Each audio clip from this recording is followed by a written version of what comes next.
So I hope you have something with the good year in your glasses as well, and then the good year of birth we share. But thank you so much, and I'm very happy I don't stand in between you and the drinks, so you have the drinks. It's nicer to have this short greeting, not too long, also took that seriously. But it's great that this lovely evening again at GSMA is bringing together the policymakers, the business, and then even the regulator. So, dear friends, and I enjoyed the opportunity, and I was asked a little bit touch on the questions on the Data Act, on the digital issues Parliament is doing, and then also network neutrality, as that might also interest you. So, not to make it too long, I go straight to the business, so you can enjoy the champagne under the sun.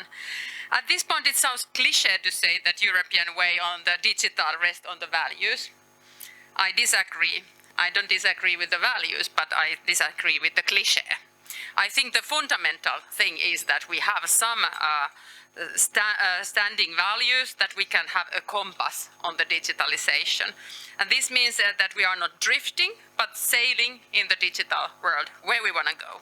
I understand that the digital transformation should have a direction. It should be a tool to achieve societal goods, objectives, and not objective that overrides the values. And then when you do it right, you can make a good business on that. It's important to bring us here together.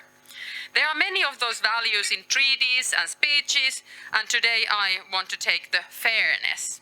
To me, it's fairness in the digital means that everybody has the opportunity to flourish in the data economy. So not so that you may not enter, this is something for our digital only. And that is also a business opportunity for so many disruptive innovations that the digital asset can be included in so many different sectors of life, and that is happening. But also fairness means that economy is conducted according to some rules that we can share collectively. There has been obstacle to this fairness in the digital economy also. So the European Union has succeeded, I don't know yet delivered, but at least delivered the legislation like DMA, DSA, AI soon. So DMA produced balanced compromise, for my opinion, on the playground between the big platforms and smaller companies working on those platforms. This is an important step to make more sustainable and fair economy. Digital Services Act banned the unfair exchange when people were obliged to share their most intimate data and subject to surveillance advertising in order to access the services. Now there is a push towards more sustainable, fair business models in the digital realm, protecting the values we have put forward. And then on AI Act, I hope it will create a fair and transparent guardrails in the digital economy. For a long time, AI has been without clear rules. It's here among us, and then also we wanted to create trust for the users, for the economies, and for the Europeans. So I think that EU tries to put this development under some scrutiny, and like we test and control the vaccines, why shouldn't we have any control on the AI systems on the risk level that we still set together in the rules? So then shortly on the Data Act. To me, currently the most important digital question is the data behind everything that we can digitalize. For 2 years, data has been in the heart of my work. It is a truly lifeline of the digital transformation, binding together many of the digital elements from cloud computing to AI. So it is important we keep the data flowing to maintain the fair, innovative and flourishing European digital society in line with the European values. And today we talk a lot with the like-minded countries, so it's not only European values, it's the values of the democratic societies. The ground was laid in the Commission data strategy, but also the very much similar issues you find in the Parliament data strategy from 2020, which charted the European path towards flowering European data economy. I had the honor of being the rapporteur on this file, and this is also the key priorities in the country I know best, Finland, during its Council presidency in the 19. So it was not only the talk in the Commission paper, Parliament paper, and the Council Council, but there has been now the legislation after the data strategy. First, the Data Governance Act, which was already completed, and now the last piece of the puzzle on this term, the Data Act. So Data Act resolves some problems that we still prevent data economy from delivering its best on the promise of fair, competitive and innovative data economy. Even though one might look in the bigger perspective that the data economy needs a lot of data and it's good for the society that it flows and it's not kept in the silos, I understand that from the perspective of the single company, they think it's a competitive asset and sharing is a challenging one. So a lot of talks is needed. So something needs to be changed if we want more data out of the silos, but how to do it and put it right in the legislation is the challenging one. I think that I will meet many of you during the months to come. So I think the Data Act takes the important steps to the good direction. Business-to-business context, it's based on the user-centric idea, a little bit of what I know on the personal data, like my data movement, the same inspired solutions that also the user is in charge of granting access to the industrial data for the third parties that it's self-producing. This expands the user-centric approach from the existing Article 20 of the GDPR, extending the rights from the personal to non-personal data generated by the user of the product.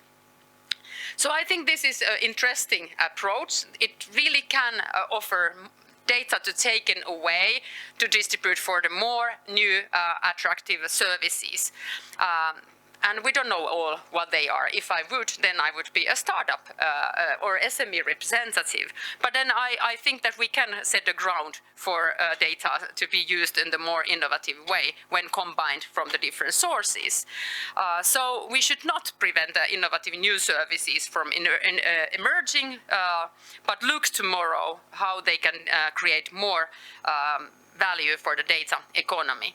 There is a balance to strike on the details and level on the level of data and the quality of data to be shared with the third parties, for example.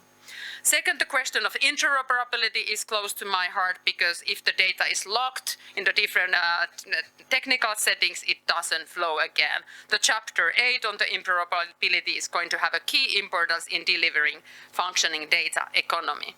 The interoperability underlies everything in the data economy, and I cannot stress this enough. And thirdly and lastly, I want to say something about the fairness to the citizens. Often data comes from some context, like a place or city. Well used, this data could have a big role in delivering public services. And I wonder, is it only when we have like a life catastrophe of the pandemic or public security? Can there be something like a climate change is an acute crisis as well, that some data is needed for the services that are publicly delivered? I know it's not, or for my opinion, it's not a taboo to ask the information from the companies. At the moment, there can be a price tag, but then it really can deliver good for the society. And that's why I want to look that chapter very carefully as well on the business to government. So on the practicalities, we are now finalizing the content over competencies between committees still. So a big fight in the parliament, who will have a final say. The plenary will have a final say, but also in between the committees, there is a fight still going on. But if everything goes well, the parliament will have its position voted in the plenary next December. And I'm sure I will have a lot of talks with many of you before that deadline. It's really warm. I don't have the sunglasses nor the drinks, so very shortly on the network fairness. This touches upon the question of the fairness as well, of the values and the functioning markets. The digital decade objectives require substantive investments for the euros of the telco operators, already investing substantially to the digital markets. However, some operators report an issue in financing these investments due to decreasing profits to investors.